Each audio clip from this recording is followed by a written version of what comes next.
మానవ జీవితం ప్రతిబింబించే ఆలోచనలు, వాటి నియంత్రణలో, జీవన విధానంలో సంఘర్షణల నేపథ్యంలో వెలుగు చూసిన కథా సంపుటి రచయిత్రి డాక్టర్ కాళ్ళకూరి శైలజ రచించిన ఆశీలు ఉకపోత కథలు అని పలువురు వ్యక్తులు పేర్కొన్నారు. డాక్టర్ కాళ్ళకూరి శైలజ రచించిన ఆశీలు కథా సంపుటి సమాలోచన సభ రామారావుపేటలో గల శ్రీ వేణుగోపాల సంస్కృత ప్రచార సభలో ప్రముఖ రచయిత దాట్ల దేవదానం రాజు అధ్యక్షతన జరిగింది. రచయిత డాక్టర్ శైలజ తన ఆలోచనలకు, భావజాలానికి ఇష్టమైన అంశాన్ని ఎంచుకుని సామాజిక పరిస్థితుల ప్రాతిపదికగా పరిష్కారం ఉండాలని, దేశంలో ప్రజలు ఎదుర్కొన్న సమస్యలే ఒక్కపోతగా కథారచన నడిచిందని అన్నారు.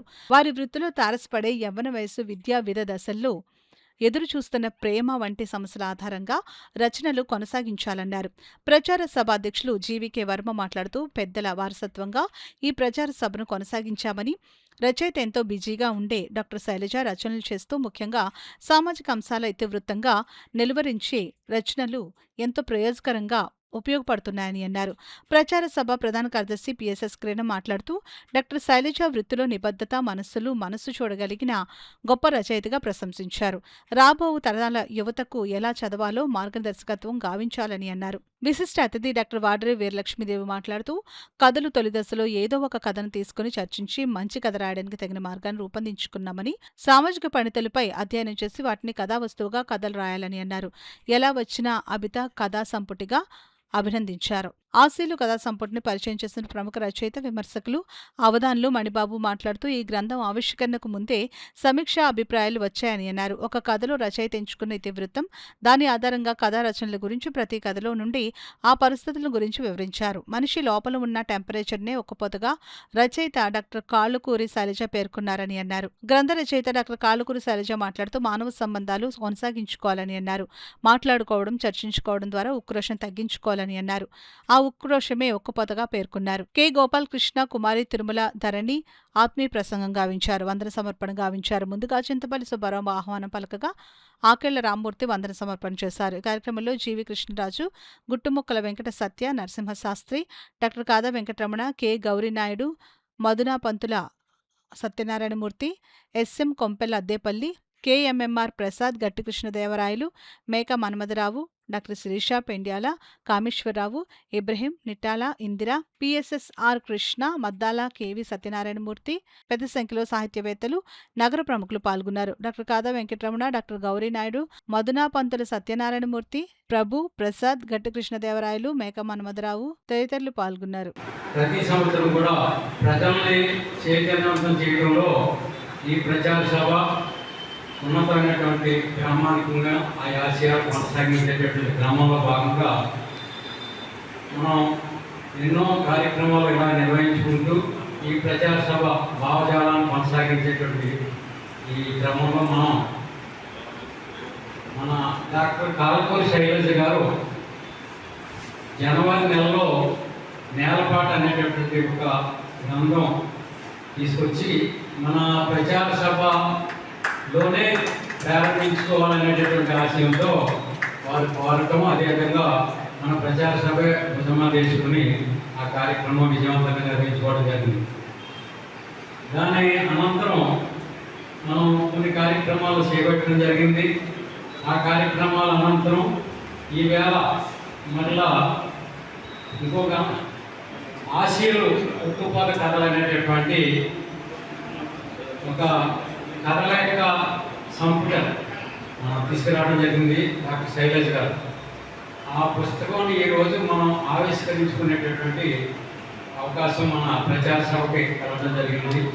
అంచేత ఈ ప్రచార సభలో ముందుగా డాక్టర్ శైలజ గారికి కోపాలను, బాధను, ప్రేమను వాటి ద్వారా తెలుసుకునే అవకాశం, వాటి ద్వారా వెలుగు, వాటి ద్వారా ముందు బయటకు వచ్చి చెప్పే అవకాశం కల్పించేది. కొన్ని తరాల వారితో వచ్చే కథ, కవిత అవన్నీ కూడా కాగితం నుంచి గాలిలోకి, అంటే ఇంటర్నెట్లో వెళ్ళిపోయాయి. ఎవరు ఇంటర్నెట్లో సింగిల్ పేజ్ రీల్స్ కింద, లేకపోతే స్క్రోల్ అవుతున్న ఫేస్బుక్ పేజ్ కింద మారిపోయాయి. కథ కాస్త కొటేషన్గా మారిపోయింది.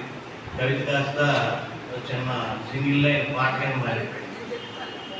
ఇలా రోజుల్లో కూడా మేడం గారు తన బాధ్యతని గుర్తు చేసుకుని కుర్రాడిని కానీ, ఈ రోజున్న సమాజాన్ని కానీ మళ్ళీ ఆలోచింపజేసేలాగా ఒక విపరీతమైన కృషి. నేలపాటులో కవిత చదివాను, అర్థమయ్యాను కాదు, కానీ కొంత కోపం ఉంటుంది.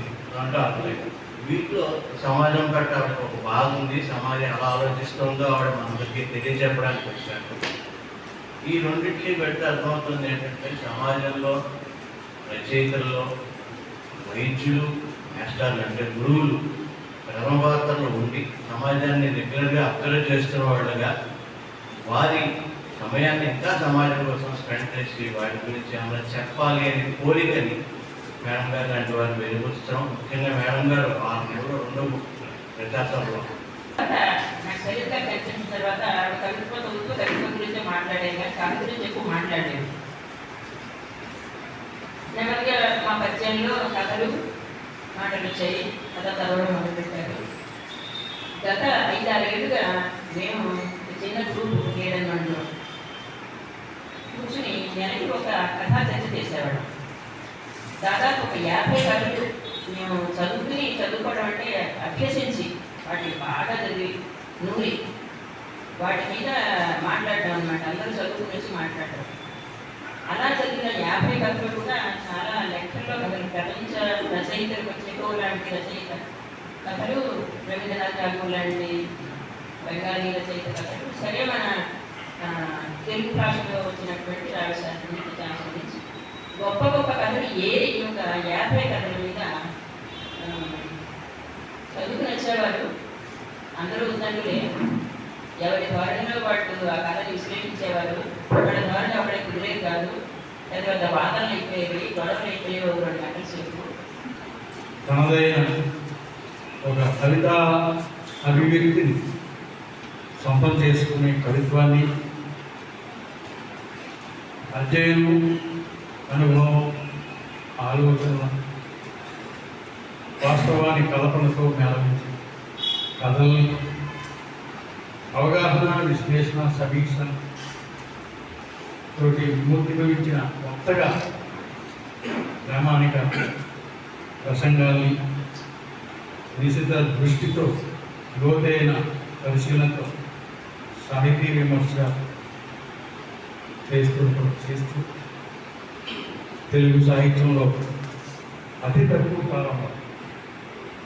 తక్కువ కాలంలో ఒక స్థానాన్ని సంపాదించుకున్నటువంటి విధిశూని మాకు అత్యంత ఆప్తురాలు, పుత్రిక సమానాలు. ఆవిడ చూసిన తర్వాత ఆవిడ అడుగుతారు, అమ్మాయి ఎలా ఉందని.